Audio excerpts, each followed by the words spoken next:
The absolute truth, lying in the center of mystery, is like the sun. It blinds ordinary sight, and man sees only the shadow. The eagle alone can gaze at the dazzling light. Likewise, only the prepared soul can bear its luster. Nevertheless, the great something, which is the inmost of the holy mysteries, has never been hidden from the piercing gaze of him who can bear the light. God and nature have no mysteries for their children. They are caused by the weakness of our nature, unable to support light, because it is not yet organized to bear the chaste light of unveiled truth. This weakness is the cloud that covers the sanctuary. This is the curtain which veils the Holy of Holies. But in order that man may recover the veiled light, strength, and dignity, divinity bends to the weakness of its creatures and writes the truth that is interior and eternal mystery on the outside of things, so that man can transport himself through this to their spirit. These letters are the ceremonies or the rituals of religion, which lead man to the interior life of union with God. Mystic hieroglyphs are these letters also. They are sketches and designs holding interior and holy truth. Religion and the mysteries go hand in hand to lead our brethren to truth. Both have for object the reversing and renewing of our natures. Both have for the end the rebuilding of a temple inhabited by wisdom and love, or God with man. But religion and the mysteries would be useless phenomena if divinity had not also accorded means to attain these great ends. But these means are only in the innermost of the sanctuary. The mysteries are required to build a temple to religion, and religion is required to unite man with God. Such is the greatness of religion, and such the exalted dignity of the mysteries from all time. It would be unjust to you, beloved brothers, that we should think that you have never regarded the holy mysteries in this real aspect, the one which shows them as the only means able to preserve in purity and integrity the doctrine of the important truths concerning God, nature, and man.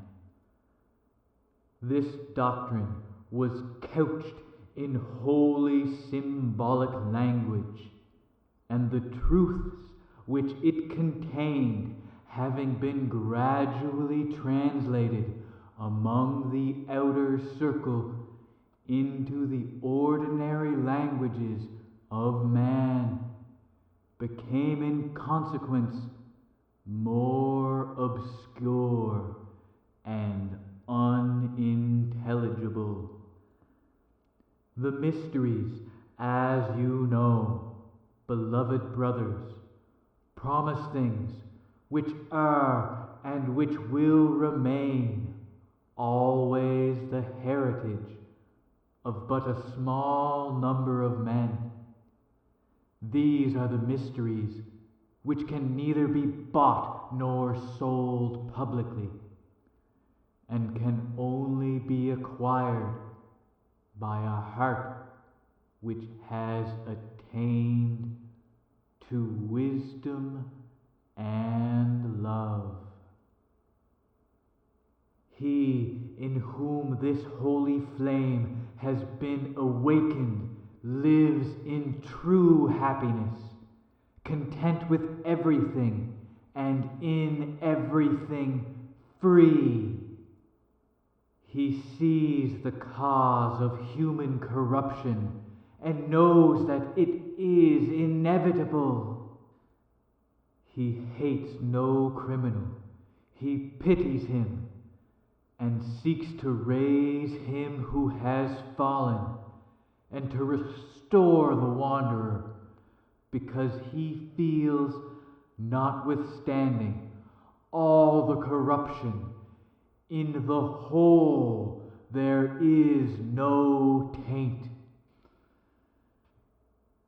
He sees with a clear eye the underlying truth in the foundation of all religion.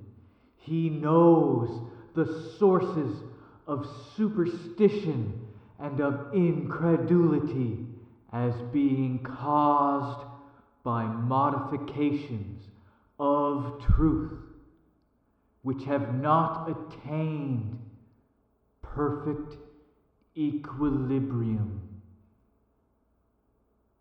We are assured, my esteemed brothers, that you consider the true mystic from this aspect, and that you will not attribute to his royal art that which the misdirected energy of some isolated individuals have made of this art. It is therefore with these views, which accord exactly with ours, that you will compare religion and the mysteries of the holy schools of wisdom to loving sisters who have watched over the good of mankind since the necessity of their birth. Religion divides itself into exterior and interior religion. Exterior signifying ceremony, and interior, worship in spirit and in truth. The outer schools, possessing the letter and the symbol, the inner ones, the spirit and meaning. But the outer schools were united to the inner ones by ceremonies, as also the outer schools of the mysteries were linked with the inner one by means of symbol. Thus, religion can never be merely ceremony, but hidden and holy mysteries penetrate through symbol into the outer worship to prepare men properly for the worship of God in spirit and in truth. Very soon the night of symbol will disappear. The light will bring forth the day, and the mysteries, no longer veiled, will show themselves in the splendor of full truth. The vestibule of nature, the temple of reason, and the sanctuary of revelation will form but one temple.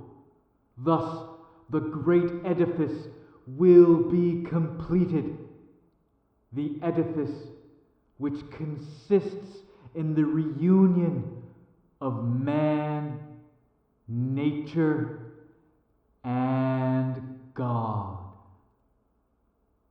A perfect knowledge of man, nature, and of God will be the lights which will enable the leaders of humanity to bring back from every side their wandering brothers, those who are led by the prejudices of reason, by the turbulence of passions, to the ways of peace and knowledge.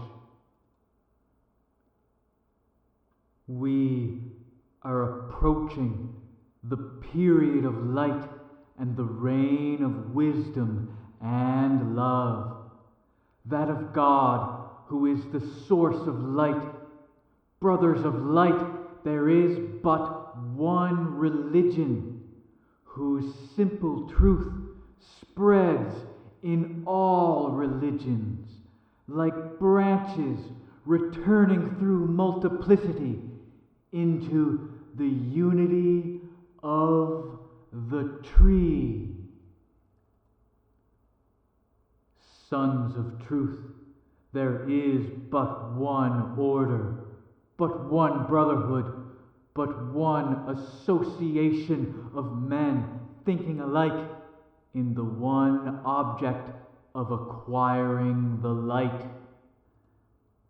From this center, misunderstanding has caused innumerable orders, but all will return from the multiplicity of opinions to the only truth and to the true order, the association of those who are able to receive the light, the community of the elect. With this measure, all religions and all orders of man must be measured. Multiplicity is in the ceremony of the exterior, truth only in the interior. The trend of these brotherhoods is in the variety of explanation, of the symbols caused by the lapse of time, needs of the day, and other circumstances. The true community of light can be only one. The exterior symbol is only the sheath which holds the inner. It may change and multiply, but it can never weaken the truth of the interior. Moreover, it was necessary. We ought to seek it and try to decipher it, to discover the meaning of the spiritual interior. All errors, divisions, all misunderstandings in religion and in secret societies only concern the letter. What rests behind it remains always pure and holy. Soon the time for those who seek the light will be accomplished.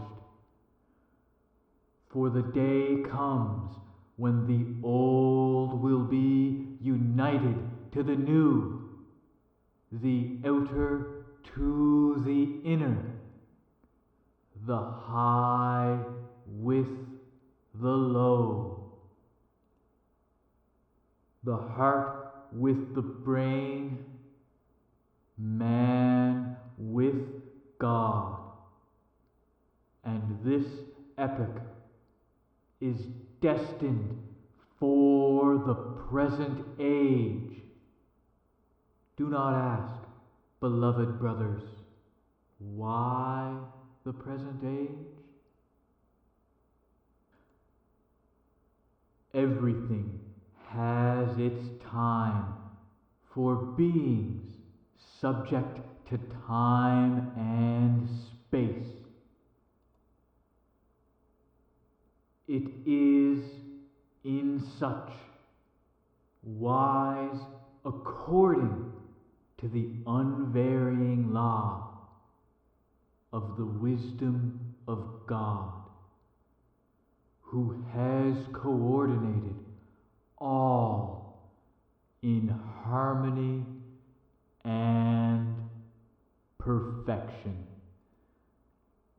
The elect should first labor to acquire both wisdom and love, in order to earn the gift of power which unchangeable divinity gives only to those who know and those who love. Morning follows night, and the sun rises, and all moves on to full midday, where all shadows disappear in his vertical splendor. Thus, the letter of truth must exist. Then comes the practical explanation. Then the truth itself. Only truth can comprehend truth.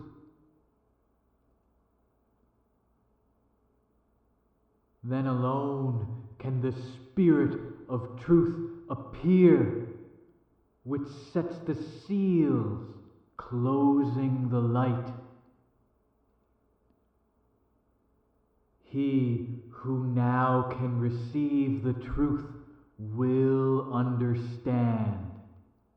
It is to you, much loved brothers, you who labor to reach truth, you who have so faithfully preserved the glyph of the holy mysteries in your temple. It is to you that the first ray of truth will be directed. This ray will pierce through the cloud of mystery and will announce the full day and the treasure which it brings. Do not ask who those are who write to you. Look at the spirit, not the letter, the thing, not at persons. Neither pride nor self-seeking, neither does any unworthy motive exist in our retreats. We know the object and the destination of man, and the light which lights us works in all our actions. We are especially called to write to you, dear brothers of light, and that which gives power to our commission is the truth which we possess, and which we pass on to you on the least sign, and according to the measure of the capacity of each. Light is apt for communication where there is reception and capacity, but it constrains no one and waits its reception tranquilly. Our desire, our aim, our office is to revivify the dead letter and to spiritualize the symbols, turn the passive into the active, death into life. But this we cannot do by ourselves, but through the Spirit of light of Him who is wisdom and the light of the world. Until the present time, the inner sanctuary has been separated from the temple, and the temple beset with those who belong only to the precincts. But the time is coming when the innermost will be reunited with the temple, in order that those who are in the temple can influence those who are in the outer courts, so that the outer pass in. In our sanctuary, all the hidden mysteries are preserved intact. They have never been profaned. This sanctuary is invisible, as is a force which is only known through its action. By this short description, My dear brothers, you can tell who we are, and it will be superfluous to assure you that we do not belong to those restless natures who seek to build in this common life an ideal after their own fantastic imaginations. Neither do we belong to those who wish to play a great part in the world and who promise miracles that they themselves do not understand. We do not represent either that class of minds who, resenting the condition of certain things, have no object but the desire of dominating others, and who love adventure and exaggeration. We can also assure you that we belong to no other sect or association than the one true and great one of those who are able to receive the light. We are not also of those who think it their right to mold all after their own model. The arrogance to remodel all other societies. We assure you faithfully that we know exactly the innermost of religion and of the holy mysteries, and that we possess with absolute certainty all that has been surmised to be in the iditum, and that this said possession gives us the strength to justify our commission, and to impart to the dead letter and hieroglyphic everywhere both spirit and life.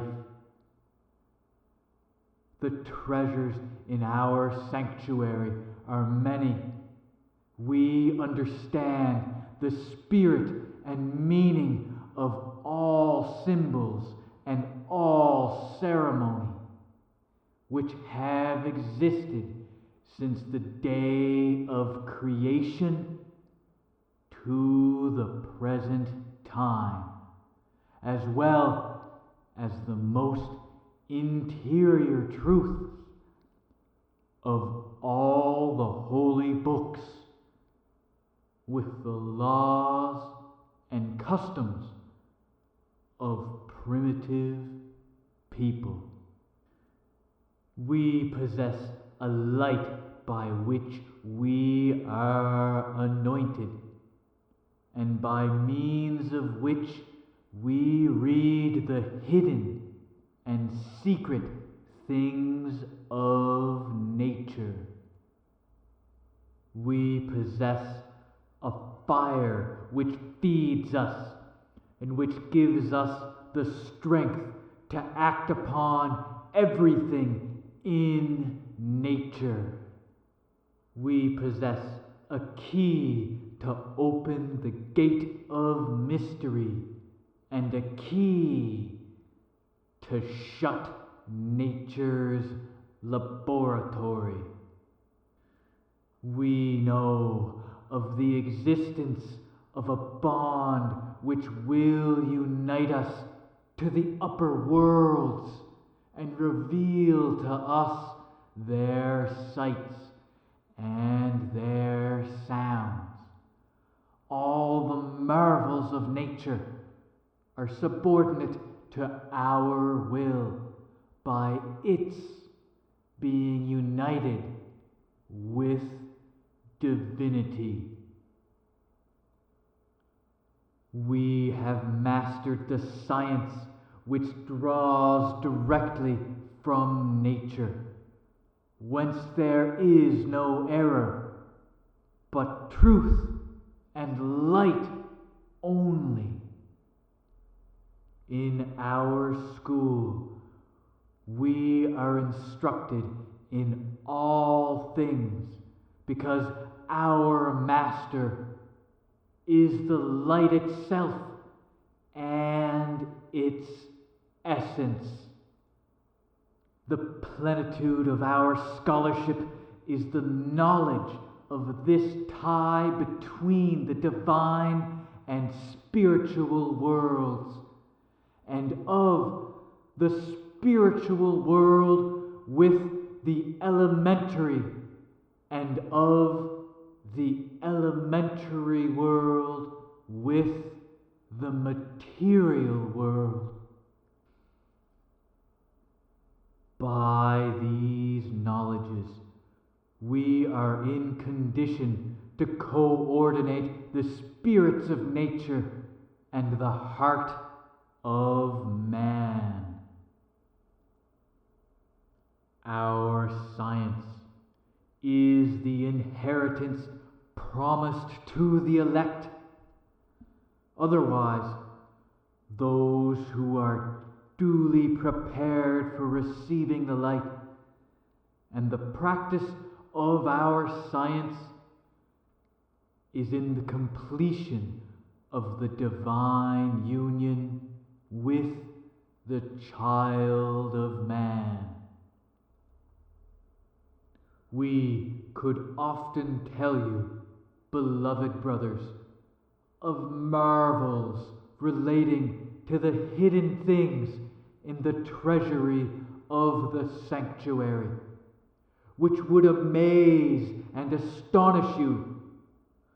We could speak to you about ideas concerning which the profoundest philosophy is as removed as the earth from the sun, but to which we are near being one with the light of the innermost.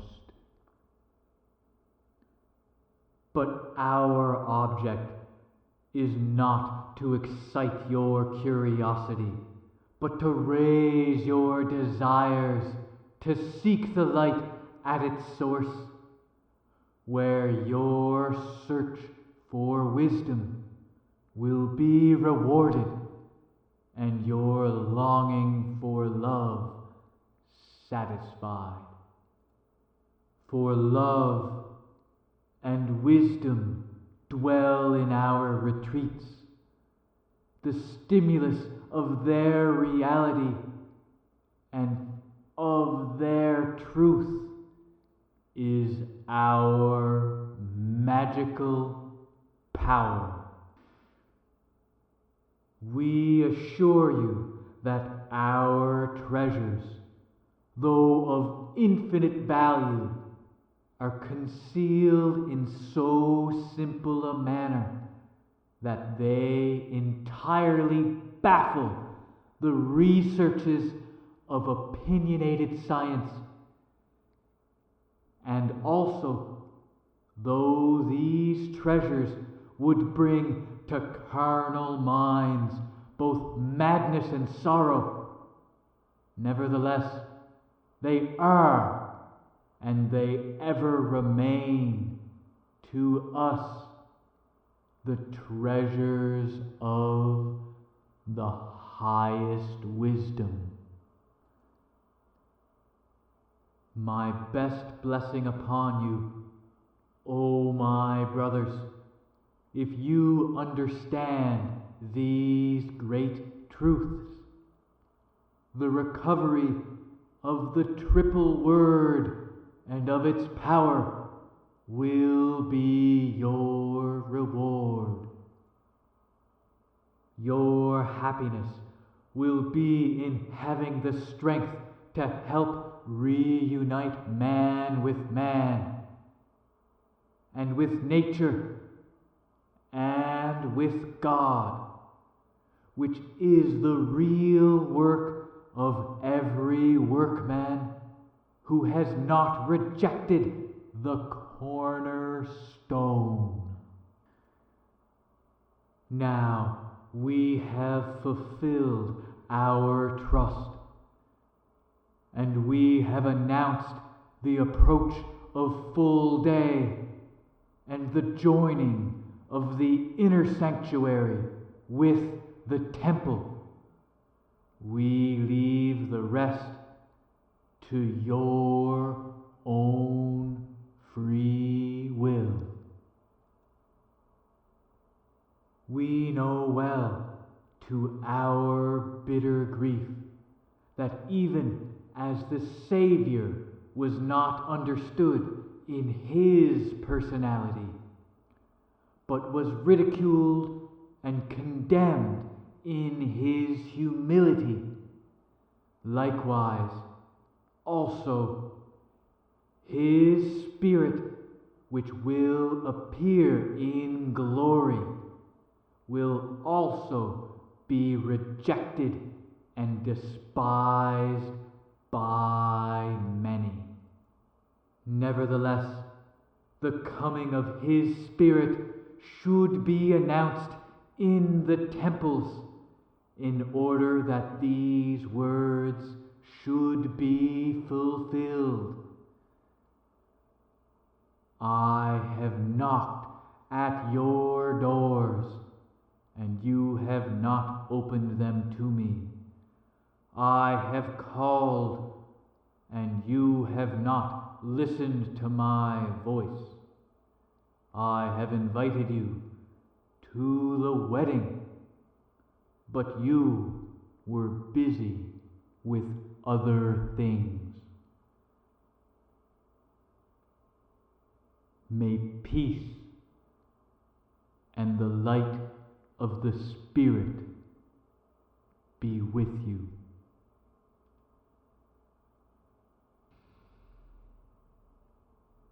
May peace and the light of the Spirit be with you.